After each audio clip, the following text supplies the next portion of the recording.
Hello and welcome back to Vigyan Prashasti. So my dear friends, this is me Vijay. Welcome करते हैं सभी प्यारे साथी को आपके अपने चैनल विज्ञान प्रशस्ति पर। सो माय डियर फ्रेंड्स, आज एक इंपॉर्टेंट टॉपिक के ऊपर हम लोग डिस्कशन करेंगे जिसका नाम है दोस्तों bond length. Yes, bond length क्या होते हैं एंड क्यों उसको पढ़ना चाहिए और क्या क्या पैरामीटर्स है जो कि बॉन्ड लेंथ को इफेक्ट करते हैं। Got it. और ये केमिकल बॉन्डिंग चैप्टर का एक बहुत इंपॉर्टेंट पार्ट है क्लास 11 का, और बॉन्ड लेंथ के ऊपर एक अच्छा अंडरस्टैंडिंग होना चाहिए सभी का, राइट। बहुत सारे सवाल बॉन्ड लेंथ के रिलेटेड आते हैं, तो बॉन्ड लेंथ का एक बहुत ही अच्छा कॉन्सेप्ट इस वीडियो में हम लोग क्लियर करने वाले हैं। So those who are watching this video, if you are new into this channel, please do subscribe and share this video. Okay, चलो मैं हेडिंग एंड हेडिंग कर लो एक कॉपी में बॉन्ड लेंथ के ऊपर, और आगे हम लोग बढ़ेंगे धीरे धीरे।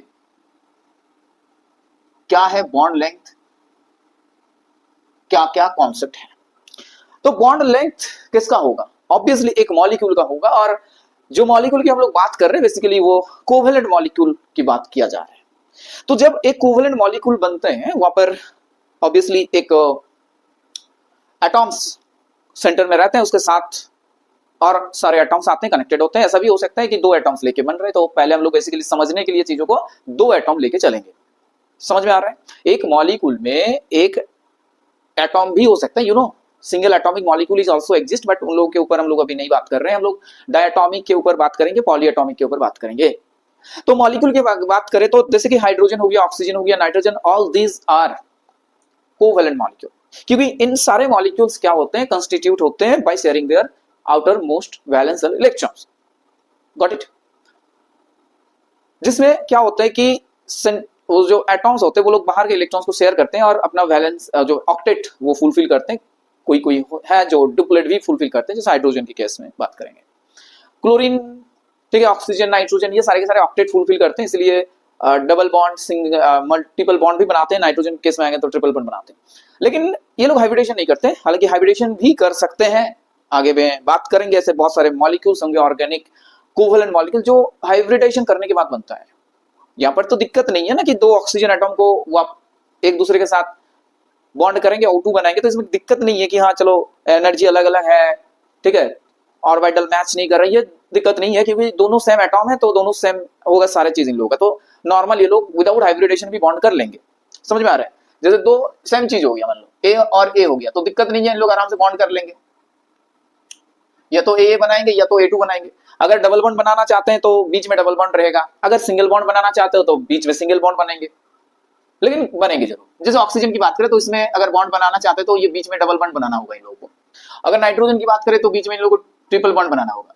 बट ये चीज क्या है कि जैसे ये लोग दोनों सेम है तो यहाँ पर हाइब्रिडेशन करने की जरूरत नहीं है। और ऐसे में हाइब्रिडेशन कहाँ होते हैं? जहां पर दो अलग अलग एटॉम्स होंगे वहीं पर तो हाइब्रिडेशन होगा। जैसे ऑक्सीजन में तो सेम ही चीज है, ठीक है, यहाँ पर दो अलग अलग एटॉम नहीं है, ये यानी कि अलग अलग एटॉम्स नहीं है, तो हाइब्रिडेशन करने की जरूरत नहीं है, ठीक है। ऑर्बिटल्स जो अलग अलग होते हैं ना, वहां पर हाइब्रिडेशन करते हैं हम लोग। जैसे मीथेन की बात करें तो वहां पर S के साथ 3p ऑर्बिटल मिक्स करेंगे तो sp3 बनेंगे, ऐसे ऐसे करके मिक्स हाइब्रिड ऑर्बिटल बनेंगे। तो ये सब मतलब हाइब्रिडाइज विदाउट हाइब्रिडाइजेशन मॉलिक्यूल बन रहे हैं। और ये जितने भी मॉलिक्यूल यहाँ पर लिखेंगे, CH4 की बात करें या तो CH2 डबल बॉन्ड CH2 की बात करें, या तो CH ट्रिपल बॉन्ड CH की बात करें, ठीक है, CH ट्रिपल बॉन्ड CH की बात करें, या तो PCl की 5 की बात करें, ये जितने भी मॉलिक्यूल्स यहाँ पर ड्रॉ किया है, लिखा गया है, ये सब कहीं ना कहीं क्या हुआ है कि हाइब्रिडेशन इन्वॉल्व हुआ है। प्योर ऑर्बिटल यूज नहीं हुआ है। यहाँ पर सेंट्रल एटॉम जो है वो अपना हाइब्रिडाइज्ड ऑर्बिटल को यूज किया है। और यहाँ पर सारे मॉलिक्यूल्स में आप लोग देख सकते हो कि कुछ ना कुछ तो बॉन्ड है ऑब्वियसली। तो उसी बॉन्ड लेंथ को क्या क्या चीजें इफेक्ट करते हैं, वही डिस्कशन का मूल यहाँ पर क्या है, टॉपिक है।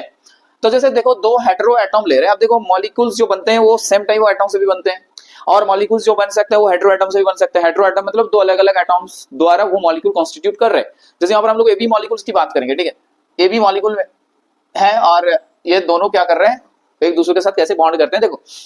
तो ऐसे एटॉम्स को हम लोग सर्कुलर मानते हैं, जैसे कि A मान के चलो ये है और B आपका ये है, ठीक है। अब देखो दोनों एटॉम्स है तो ऑब्वियसली बात करेंगे तो दोनों एटॉम्स के पास बीच में जो है न्यूक्लियस जरूर रहेंगे भाई। हाँ, तो ये है आपका A का न्यूक्लियस और ये यहाँ पर क्या है B का न्यूक्लियस। Got it. तो देखो दोनों एटॉम में क्या है कि मैक्सिमम अप्रोच कर लिए ये लोग, और यहाँ पर दोनों न्यूक्लियस के बीच में जो इंटर न्यूक्लियर डिस्टेंस है वो क्या है आपका, ये है आपका इंटर न्यूक्लियर डिस्टेंस। समझ में आ रहा है? ये इंटर न्यूक्लियर डिस्टेंस को अगर हम लोग डी बोलेंगे तो डी क्या होगा, बराबर में क्या आएंगे। देखो यहाँ पर हर एक एटॉम जो है वो सर्कुलर शेप में है, स्फेरिकल शेप में है, और ऑब्वियसली यहाँ पर एक एक करके इन लोगों का बॉन्ड लेंथ रहेगा, यानी कि रेडियस तो जरूर रहेगा ना। तो रेडियस देखो यहां से यहां तक रेडियस है आपका आर ए के लिए, यानी कि ये ए एटॉम की बात कर रहे हैं, और ये सेंटर से आप यहां चले जाओ तो आपको आर भी मिलेंगे। ये बी एटॉम के लिए है, यानी कि ए बी एटॉम जब कोवेलेंट बॉन्ड बना रहा है तो इस हिसाब से दोनों कनेक्टेड है, और दोनों के न्यूक्लियस जो है एटॉम्स का वहां पर इंटरसेलुलर जो डिस्टेंस है, ठीक है, ये जो इंटर न्यूक्लियस जो डिस्टेंस है दोनों का, ये आपका डी है। तो आप लोग ये भी बता सकते हो कि डी ये बराबर ये हो सकता है कि आर ए प्लस क्या होगा, आर बी होगा।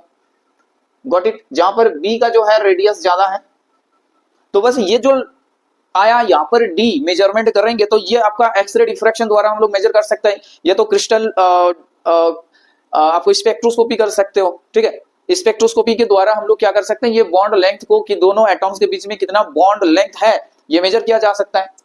समझ में आ रहा है?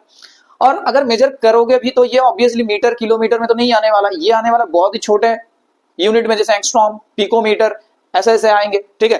तो पिकोमीटर में आ सकता है, एंगस्ट्रॉम में आ सकता है। जैसे पिकोमीटर हो गया आपका, एक पिकोमीटर कितना होता है भाई, 10 के पावर में -12 मीटर होता है। तो इतना आपका छोटे में आते हैं ये लोग, बहुत ही कम वैल्यू होता है, राइट। अब देखो ये बॉन्ड लेंथ जो हुआ है ना, ये बहुत सारे पैरामीटर्स है जिसके ऊपर डिपेंड करते हैं। एक तो ये हो गया कि जो साइज होते हैं एटॉम्स का, उसके ऊपर डिपेंड करेंगे। जैसे हम आप लोगों को एक एग्जांपल बताते हैं कि हाइड्रोजन को फिक्स कर दो आप, और यहाँ पर हाइड्रोजन के बाद क्या करना है, हेलोजेंस का जो डिफरेंट टाइप ऑफ एटॉम्स है उसकी बात करेंगे। तो हाइड्रोजन को पहले हम लोग हाइड्रोजन के साथ फ्लोरीन का बॉन्ड बनाए, उसके बाद हम लोग हाइड्रोजन के साथ क्लोरीन का बॉन्ड बनाए, उसके बाद हम लोग हाइड्रोजन के साथ ब्रोमीन का बॉन्ड बनाए, उसके बाद हम लोग हाइड्रोजन के साथ आयोडीन का बॉन्ड बनाए, ऐसे करके बॉन्ड बना लिए। अब देखो सब में क्या है, एक कोवेलेंट बॉन्ड है, सिंगल कोवेलेंट बॉन्ड, ये हाइड्रोजन एसिड बनाए हैं सब हाइड्रोजन हैलाइड। लेकिन अगर पूछा जाए कि किन हाइड्रोजन हैलाइड में दोनों एटॉम्स के बीच में सबसे लंबा दूरी जो है, सबसे ग्रेटेस्ट ज्यादा है, और सबसे कम कहां पर है, तो ये कहां कैसे हम लोग को पता चलेंगे। देखो हाइड्रोजन तो सब में है, लेकिन ये जो हेलोजन एटॉम है वो वेरी कर रहा है कि नहीं बताओ। अब इन लोगों का साइज बढ़ेंगे तो रेडियस भी बढ़ेंगे। अब अगर आप लोग ग्रुप 17 में नीचे की तरफ चलोगे ना, तो ऐसे फ्लोरीन पहले आएंगे भाई, उसके बाद क्लोरीन आने वाला है, और उसके बाद ब्रोमीन आने वाला है, उसके बाद आयोडीन आने वाला है। अब देखो अगर हम लोग ऐसे स्कीमेटिकली देखेंगे तो ये ऐसा करके लिख सकते हो आप लोग कि हाँ ऐसा ऐसा बढ़ रहा है, तो इसका रेडियस ये था, इसका इससे रेडियस ये था, इसका रेडियस ये है, और इसका रेडियस ये है। अब बताओ आपका कौन सा रेडियस सबसे बड़ा है ना। आयोडीन के केस में सबसे जो रेडियस है वो सबसे लॉन्गेस्ट आ रहा है। समझ में आ रहा है? तो देखो ये आयोडीन का साइज बढ़ रहा है, तो ऑब्वियसली बात है कि यहाँ पर आपका बॉन्ड लेंथ बढ़ेगा। तो अगर ऑर्डर में अगर इसको सजाया जाए तो HI, उसके बाद HBr, उसके बाद क्या होगा HCl। ये तो एक कहानी बना कि जो एटॉम का साइज होगा वो डाउन द ग्रुप बढ़ेंगे, और इस हिसाब से आपका बॉन्ड लेंथ भी बढ़ेंगे। कंप्लीट हो गया। नेक्स्ट देखो आपका ये हो सकता है कि हाइब्रिडाइजेशन, ये बहुत इंपॉर्टेंट एक एस्पेक्ट है यहाँ पर, हाइब्रिडाइजेशन वाला कहानी। तो आप लोग ऑलरेडी पढ़े हो कि हाइब्रिडाइजेशन डिफरेंट टाइप ऑफ हो सकता है, sp, sp2, sp3, sp3d, ठीक है। तो हाइब्रिडेशन देखो कार्बन की अगर बात करें तो यहाँ पर 3 कंपाउंड लिख रहे हैं, एक तो लिख रहे हैं CH3, दूसरा ये लिख रहे हैं कि CH211CH2, थर्ड ये लिखे कि CH111CH, ठीक है। तो हाइब्रिडाइजेशन क्या है, यहाँ पर अलग अलग है हर एक एटॉम में। यहाँ पर कार्बन की बात करें तो ये आपका sp3 हाइब्रिडाइजेशन में है, ये आपका sp2 हाइब्रिडेशन में है, और ये आपका क्या है sp में है। अब देखो एस कैरेक्टर को आपको ना यहीं पर समझा दे रहे, समझ लो अच्छे से। ये डिफरेंट हाइब्रिडाइजेशन जो भी है इसमें एस कैरेक्टर अलग अलग आ रहे हैं। अब एस कैरेक्टर के हिसाब से अगर आप लोगों को ध्यान होगा कि एस कैरेक्टर के ऊपर एक चीज ध्यान रखना चाहिए हम लोगों को कि सर एस कैरेक्टर जितना ज्यादा होगा ना x%, वो क्या होगा न्यूक्लियस के सामने होंगे। मतलब एस कैरेक्टर मान के चलो किसी ऑर्बिटल का जो हाइब्रिड ऑर्बिटल है उसी के पास तो ये सारे एस कैरेक्टर है, तो किसी हाइब्रिड ऑर्बिटल के पास क्या होगा, जितने ज्यादा एस कैरेक्टर होगा वो न्यूक्लियस के उतने अधिक सामने होंगे। ये जो है न्यूक्लियस, ये न्यूक्लियस के क्या होगा, वो हाइब्रिड ऑर्बिटल बहुत ही नजदीक होंगे, न्यूक्लियस के एकदम सामने होंगे। और अगर बताओ न्यूक्लियस के अगर सामने हो गया ये, तो न्यूक्लियस ये जो ऑर्बिटल में रहने वाला इलेक्ट्रॉन डेंसिटी क्या करेंगे, न्यूक्लियस तो पॉजिटिव चार्ज होता है, प्रोटॉन रहता है, तो क्या करेंगे अपनी तरफ खींचेंगे, राइट। तो अपने तरफ अगर उसको क्या करेंगे, अपने तरफ अगर उसको अट्रैक्ट करेंगे तो ऑब्वियसली बात है ये क्या हो जाएंगे, न्यूक्लियस के क्लोज आ जाएंगे, और इसका साइज छोटा हो जाएगा, समझ में आया? इसका साइज क्या हो जाएगा? छोटा हो जाएगा। तो इस ऑर्बिटल का साइज छोटा हो जाता है, और छोटा होने पे जब ये किसी और प्योर ऑर्बिटल के साथ कनेक्टेड होता है, जैसे मान के चलो ये आपका sp3 है और sp है, तो ये अगर s ऑर्बिटल के साथ कनेक्टेड होता है तो क्या होता है, फाइनली जो sp और s के बीच में जो सिग्मा बॉन्ड बनता है ना, उसका लेंथ आपका घट जाता है। नहीं समझ में आया तो फिर से दोबारा बता रहे हैं, जितना s कैरेक्टर होगा, अब देखो किसके बात कर रहे हैं हम लोग, हाइब्रिड ऑर्बिटल की बात कर रहे हैं, हाइब्रिड ऑर्बिटल का बात किया जा रहा है यहां पर, राइट। तो हाइब्रिड ऑर्बिटल में क्या होता है कि s कैरेक्टर डिफरेंट डिफरेंट होता है। अब मान के चलो कि s कैरेक्टर बहुत ज्यादा है किसी में, तो वो क्या करेंगे, न्यूक्लियस के बहुत नजदीक रहेंगे, तो न्यूक्लियस का अट्रैक्शन उसके ऊपर ज्यादा आएंगे। अब ज्यादा अगर अट्रैक्शन उसके ऊपर पड़ेंगे तो उस ऑर्बिटल में जो इलेक्ट्रॉन्स है क्या होगा, वो न्यूक्लियस के कहां से चले आएंगे, सामने चले आएंगे। तो इसके हिसाब से क्या होगा, रिजल्ट ये आएगा, नतीजा ये निकलेंगे कि यह ऑर्बिटल जो है हाइब्रिड, ये थोड़ा श्रिंक कर जाएंगे, छोटा हो जाएगा। अब छोटा हो गया, अब देखो उसके साथ बाद में जब प्योर ऑर्बिटल जो है, जैसे कि हाइड्रोजन आ रहा है s ऑर्बिटल लेके, तो जब बॉन्ड बनाएंगे तो वो बॉन्ड ऑब्वियसली बात है छोटा होगा। समझ में आया? तो देखो ये sp के साथ ये होता है, क्योंकि sp में जो s कैरेक्टर होता है ना, ये 50% होता है, तो इसलिए अगर sp हाइब्रिडाइज्ड कहीं पर है ना, तो वहां पर CH बॉन्ड की जो है ये आपका लेंथ सबसे कम होगा। समझ में आया? यानी कि यहां पर जो है आपका बॉन्ड कम होगा, sp3 sp हाइब्रिडाइज्ड कार्बन के साथ अगर कनेक्टेड है तो ये बॉन्ड लेंथ आपका कम होगा। समझ में आया? ये C111C जो है बॉन्ड आपका क्या हो जाएगा, कम होगा बहुत। जैसे C111C यहाँ पर कितना होता है, 120 पिकोमीटर के आसपास आता है, 120 पिकोमीटर, ठीक है। अब देखो अगर हम लोग sp2 में बात करेंगे तो इसमें आपका 33.3% जो है s कैरेक्टर आता है, ठीक है। तो इसमें थोड़ा कम हो गया, तो इसमें क्या होगा, साइज थोड़ा बढ़ेंगे। sp के हिसाब से अगर बात करें तो s कैरेक्टर कम है, तो इसका साइज थोड़ा, लेंथ जो है वो बढ़ जाएंगे, ठीक है। इसका जो है डबल बॉन्ड कार्बन का क्या होगा, यहां पर होता है आपका 1.34 एंगस्ट्रॉम। और अगर sp3 में बात करेंगे तो यहां पर s कैरेक्टर तो सबसे कम है, यानी कि ये न्यूक्लियस से बहुत दूर है, थोड़ा दूर है, तो न्यूक्लियस से दूर है, तो ऑब्वियसली क्या होगा, इसका लेंथ भी बढ़ेंगे। हाँ, जो ऑर्बिटल हाइब्रिड ऑर्बिटल के साथ जो प्योर ऑर्बिटल बन रहा है, उसमें जो बॉन्ड लेंथ बन रहा है ना, वो बॉन्ड लेंथ का जो लंबाई होगा वो थोड़ा ज्यादा होगा, ठीक है। तो इसमें जो है आपका 1.54 एंगस्ट्रॉम या तो 154 पिकोमीटर की बात करें तो कार्बन कार्बन सिंगल बॉन्ड ये होता है आपका, ठीक है। तो ऐसे करके आप बता सकते हो कि जैसे जैसे s कैरेक्टर बढ़ेंगे, ठीक है, बॉन्ड लेंथ जो है वो घटता हुआ नजर आएंगे। s कैरेक्टर बढ़ेंगे तो बॉन्ड लेंथ घटेंगे, ये चीज दिमाग में रख लो। अब मल्टीप्लिसिटी की बात करें तो ये ऑलरेडी आप लोगों को बता दिया। देखो मल्टीप्लिसिटी होता है आपका कि सिंगल बॉन्ड है या तो डबल बॉन्ड है या तो ट्रिपल बॉन्ड है। तो देखो जितना मल्टीप्लिसिटी बढ़ेंगे उतना ही क्लोज होंगे, क्या होंगे, दोनों एटॉम्स उतने ही क्लोज होंगे। जैसे यहाँ पर मल्टीप्लिसिटी अगर थर्ड है, यहाँ पर कितना 3 है, मल्टीप्लिसिटी कितना 3 है, तो कार्बन और कार्बन ट्रिपल बॉन्ड के साथ कनेक्टेड, तो मल्टीप्लिसिटी 3 है, तो ये बहुत ही क्लोज होंगे एक दूसरे के साथ। दोनों एटम्स के बीच में जो दूरी होगा सबसे कम होगा यहाँ पर, ठीक है। तो बॉन्ड लेंथ ऐसे मल्टीप्लिसिटी भी क्या करते हैं, इफेक्ट करते हैं। मल्टीप्लिसिटी जितना बढ़ेंगे बॉन्ड आपका क्या होगा, उतना ही छोटे होंगे बॉन्ड लेंथ। और अगर स्ट्रेंथ की बात करें तो वो उतना ही ज्यादा होगा, ठीक है। बॉन्ड मल्टीप्लिसिटी जितना ज्यादा होगा, स्ट्रेंथ उसका उतना ही अच्छा होगा। ये बात हो गया एक। अब देखो और एक चीज आता है जहां पर बहुत सारे ऐसे इलेक्ट्रॉनिक फैक्टर्स हम लोग देखें, जैसे हाइब्रिडेशन हो गया, वो तो हो गया, हाइड्रोजन छोड़ो, रेजोनेंस आ गया, उसके बाद हाइपर कॉन्जुगेशन, ठीक है। ये सारे के सारे चीज क्या होता है ना, ये बॉन्ड लेंथ के ऊपर इंपैक्ट डालते हैं। जैसे अगर एक एग्जांपल आप लोगों को बताते हैं कि रेजोनेंस में क्या होता है सर, रेजोनेंस में ये होता है कि बेंजीन रिंग ये है, और बेंजीन में जो ये जो डबल बॉन्ड दिख रहा है ना, एक्चुअल में डबल बॉन्ड है नहीं।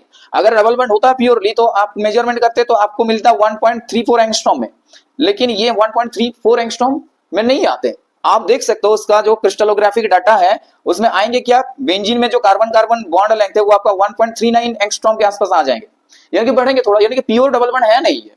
तो जैसे बहुत सारे ऐसे फैक्टर्स है, रेजोनेंस है, आपका हाइपर कंजुगेशन है, ये आपका बॉन्ड लेंथ को इंपैक्ट करते हैं, राइट, मैनिपुलेट करते हैं बॉन्ड लेंथ को।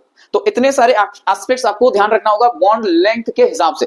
तो समझ में आया बॉन्ड लेंथ क्या होता है कोवेलेंट मॉलिक्यूल में, जैसे जो दो एटॉम जो कनेक्टेड होते हैं उन लोगों के न्यूक्लियस के बीच में जो आपका क्या है, वो डिस्टेंस है, वो आपका बॉन्ड लेंथ है, ठीक है। और ये कैसे कैसे वेरी करते हैं, एस कैरेक्टर ध्यान रखना है, बॉन्ड मल्टीप्लिसिटी ध्यान रखना है, और ये हाइपर कंजुगेशन रेजोनेंस कैसे इन लोगों को इफेक्ट करते हैं, ये चीज ध्यान रखना है, ठीक है। एटॉम का साइज बढ़ेंगे तो ऑब्वियसली बॉन्ड लेंथ बढ़ेंगे, ठीक है। और जितना बॉन्ड लेंथ आपका बढ़ेगा उतना ही वीक होगा, वो इजिली टूटेंगे, ठीक है। इन लोगों के बीच में अगर देखेंगे सबसे अच्छा एसिड अगर बात करें तो HI होगा। HI बहुत इजीली टूट के H+ आपको दे सकता है, तो ऐसे बॉन्ड लेंथ अगर आपको एक नॉलेज होगा तो बहुत सारा सवाल आप कर सकते हो easily. Carbon carbon different type of bond length का आपको दिमाग में रखना होगा। कार्बन सिंगल बॉन्ड जो होता है वो आपका 154 पिकोमीटर होता है, डबल बॉन्ड होता है तो 134 पिकोमीटर होता है, राइट। और अगर ट्रिपल बॉन्ड होता है 120 पिकोमीटर होता है। तो ये सारा चीज जो है नेचुरली दिमाग में रहना चाहिए। सो नेक्स्ट हम लोग बॉन्ड एंगल के ऊपर चर्चा करेंगे। तो उम्मीद करते हैं आप लोगों को ये चीज जो भी है बताया समझ में आया है। Okay, so thanks for watching, मिलते हैं नेक्स्ट वीडियो में। Bye everyone, take care.